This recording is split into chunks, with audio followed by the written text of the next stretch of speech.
Hello and welcome to episode number 26 of the Local Lowdown. My name is Zach Bischoff, and I am, as always, joined by. Danny Shannon, sir. All right, thank you very much, Danny. How are you doing on this tremendous? Tip your screen back a little bit for I gotcha. Zach, I'm doing really good, man. How are you? me. I'm doing all right. How was your holiday? Oh, it's happy belated holidays to all who celebrate out there. We were supposed to get a Christmas episode, but then a series of unfortunate events happened where we could no longer do that.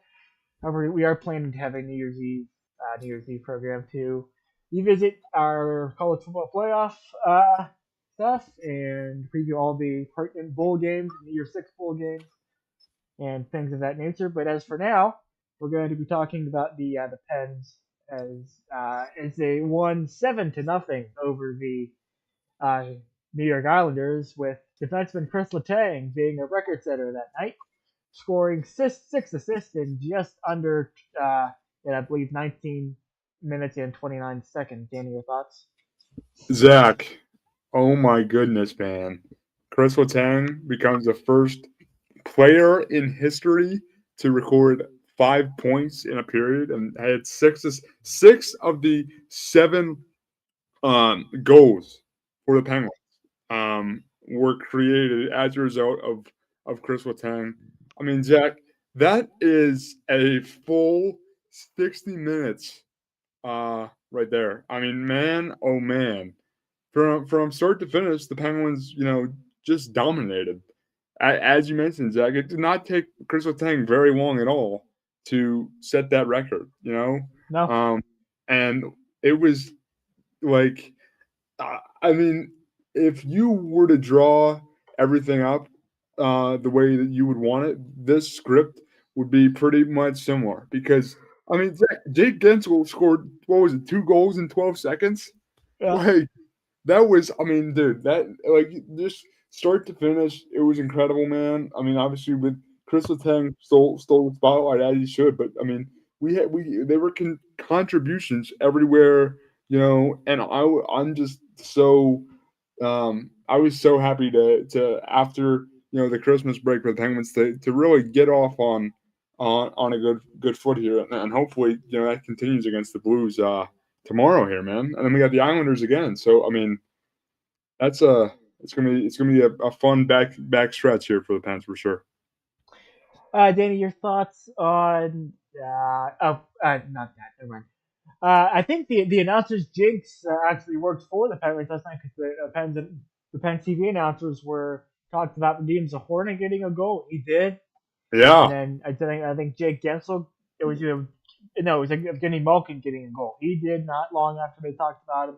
So I think the yeah. announcer's jinx did kind of play some part. If you choose to believe in that, I personally do, because that just is what it is. All right. Next, anything else on the Pens game No, I mean before we just move Malkin too. forward? It continues to go up the way. He's just had a huge goal. Now he's second all time in terms of Russian scores, right? I mean, dude, that's incredible.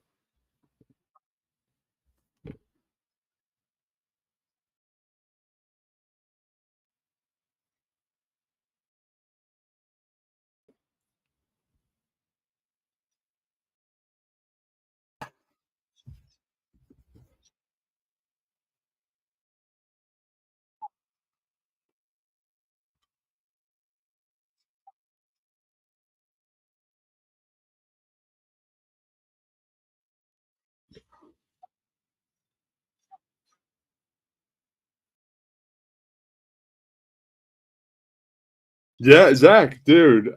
Oh my goodness, And I just realized my audio man. didn't go through for that, so Oh I'm going man. to phrase the question again. Danny, your thoughts on the Steelers' 37-11 victory over the Cincinnati Bengals?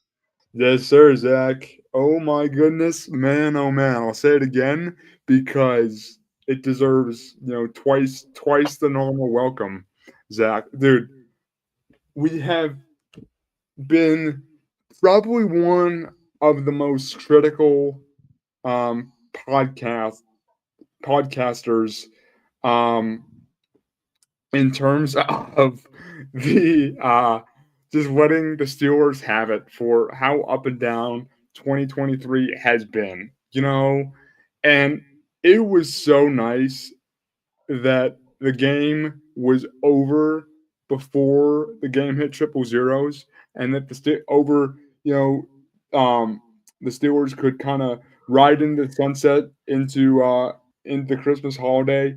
I mean, Zach, I was just so happy to see George Pickens have a monster game. I mean, Zach, he finished with, I think it was like um 185 receiving yards and 2 touchdowns. Where has that George Pickens been this whole Mm-hmm. time? Zach, it was incredible. I mean, George Pickens just dominated the game. And that's what he can do. That is why George Pickens has the potential to be a generational talent. And I have given Mike Tomlin and the coaching staff so much grief for just the way that they've handled things, keeping Matt Canada around for way too long. We have not shied away from that, Zach. And I was just so happy that Mike Tomlin did not bench George Pickens for the That game would against have the been that would have Bengals been a dumb decision. because That would have been dumb. That's it dumb. never will. I mean, George Pickens was the most explosive player on the field, and that never would have happened if George Pickens got benched. So It's funny. whatever they Did, said, did you notice whenever he scored a touchdown, he went? You ever notice yeah, that was? yeah, man. No, because I think George Pickens, he's been talked about ad nauseum for so long. He should be producing, but Zach, like it's hard when you're not getting the ball. And Mason Rudolph, and dude, I am so We proud of want Mason Mason. Rudolph. We Yes, want sir. Mason. Yes. He's guiding the sway, Zach. Rudolph's guiding the sway. No, I mean, Zach, I was just George Pickens. I mean, everybody's been talking, has been down on him, and rightfully so because his production hasn't been there. But when he got opportunities, Zach, he delivered, and that's exactly what the Pittsburgh Steelers needed. Zach, dude, Mason Rudolph, my goodness me, like I was just so excited that Mason Rudolph actually let the receivers make plays. And you notice Mason Rudolph actually put the ball into space for receivers to make a play. I mean, Kenny Pickett and Mitch Trubisky struggled doing that, but Mason Rudolph was able to just not do too much and get the receivers the ball in space. I want to see way more of that, Zach. What do you think, boss? Yeah, I think that we got to get Pickens more involved, which they did last week. Yes. And I think we just gotta, we started to use the middle of the field, Yes. and we made a lot of strides. But and the sad thing is, I hate to bring you off your soapbox here, but that game didn't really matter when it comes to our playoff chances. I After the know. game, I after the know. game, we still I know. only have a 15% chance of making the playoffs as of that week. Yeah. No, Zach, and this is why it's so frustrating too. And that's Because why I'm so sad. no, Zach, dude, I am too. Because as great as this is, Zach, for 3 games, the Steelers have squandered their opportunities. We shouldn't. This we have the ability to score 37 points as we did, as we've Mm-hmm. done. You know what I mean? So why is it so hard for us to score points against the Cardinals and the Patriots? Like Yeah. that, this whole thing annoys me. And yes, we're going to be in playoff contention, and that's awesome because I Not with a think, loss, we're not. well, now we got to win out. We put our backs against the wall, but we still have the talent to do this. And I Mm-hmm. mean, obviously we should enjoy this win. I mean, the defense, Patrick Peterson, safety, Patrick Peterson, stepped up in a huge way. You know, um, like Pops Peterson, man. I mean, he's a veteran, but he stepped up, had a big interception. Alex Highsmith and TJ Watt were awesome. Jalen Warren threw a huge block to get George Pickens in the end zone. Like, I love the way that we were fighting, Zach, but like you said, man, like now we need help from other teams. Even if we Mm-hmm. went out, it might not be enough. And Zach, again, the sad thing to say is if we handled our business as we could have and should have done, we would be a lock at the playoffs at this point. We'd be sitting at 10-5 roughly, and perhaps locked in. Maybe, maybe not. I mean, To the path a would definitely be a lot simpler. yeah. The path would definitely we could have a chance to be 12-5 on the season. Is And there is Cleveland. there an official scenario? No What's that? Steelers. Is there an official clinching scenario for this week? Yeah, I believe it's the Steelers have to win out, and the Jaguars and Bills. One of those teams has to lose one of their two games. But I believe the the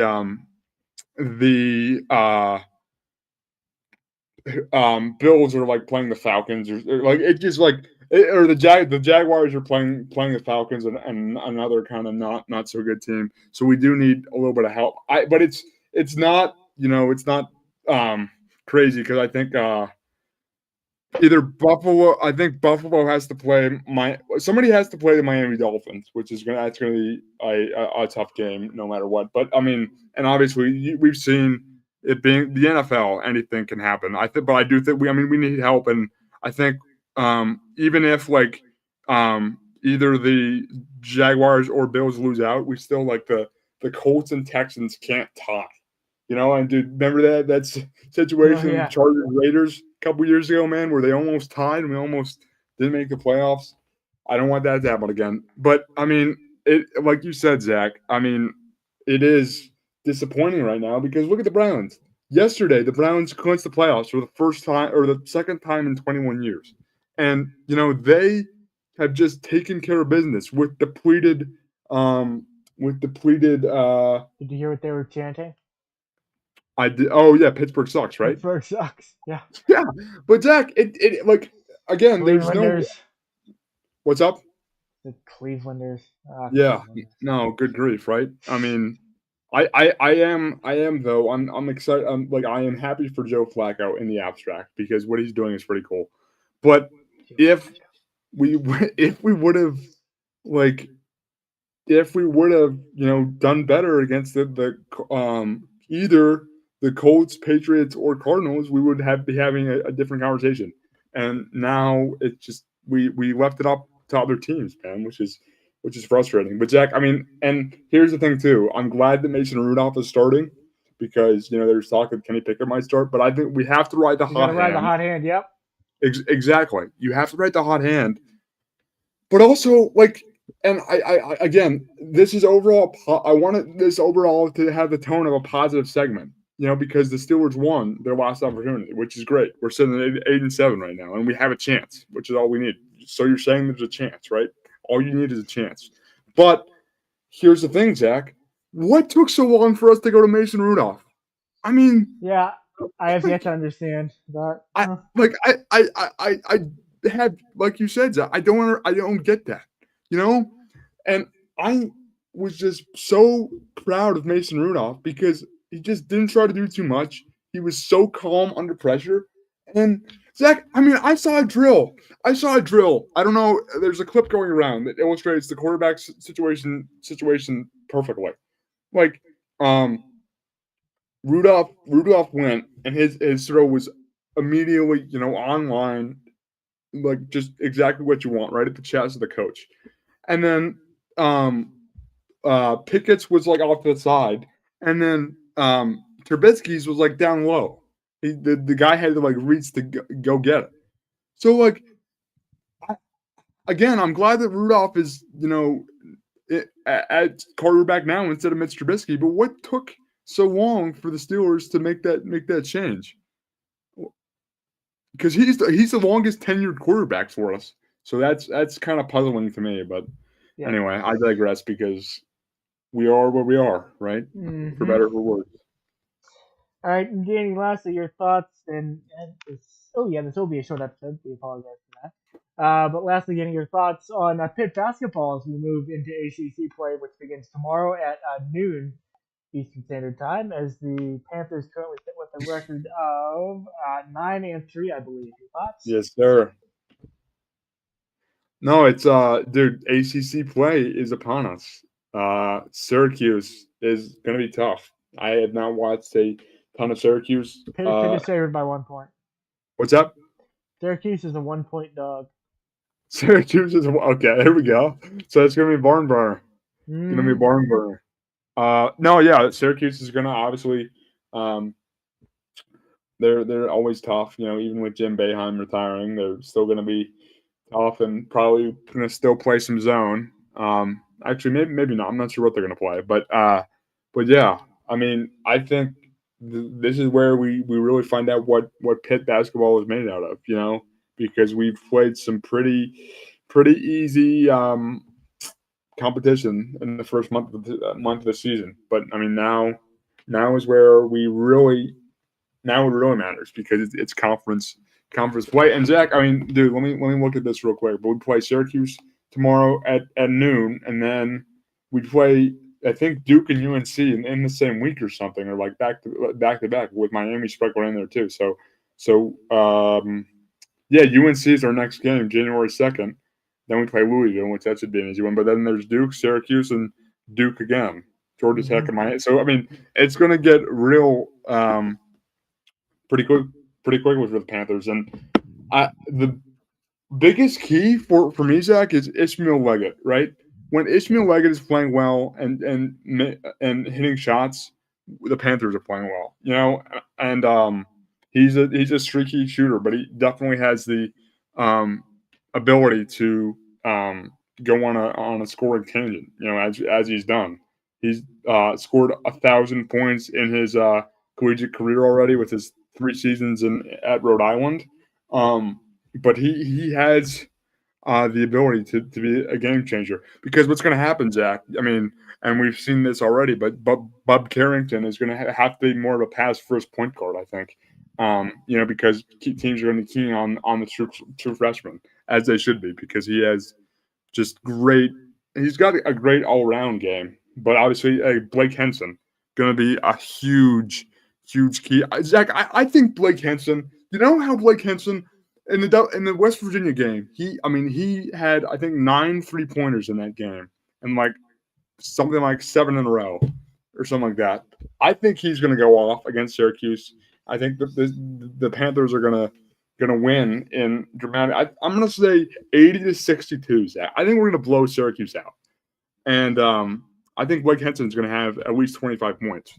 I mean, because Blake Henson always has a couple games a year where he's one of the best shooters um, on the floor. He's always one of the best shooters on the floor, but I think this year he's going to have a really good year and a really big game for the Panthers. All right, Danny, thank you. I have not watched much basketball, so I have not been on TV, so it's not been I easy know. to find. Yeah, they've been hard. You're right. They've been hard to catch, huh? I think they're on the CW. I think they're on the CW here locally Oh, for there we us. go. What happened to the ACC network? Yeah, no, Danny, your final thoughts on all things discussed on this very brief edition of the Local Lowdown podcast? yeah, Zach. No, man.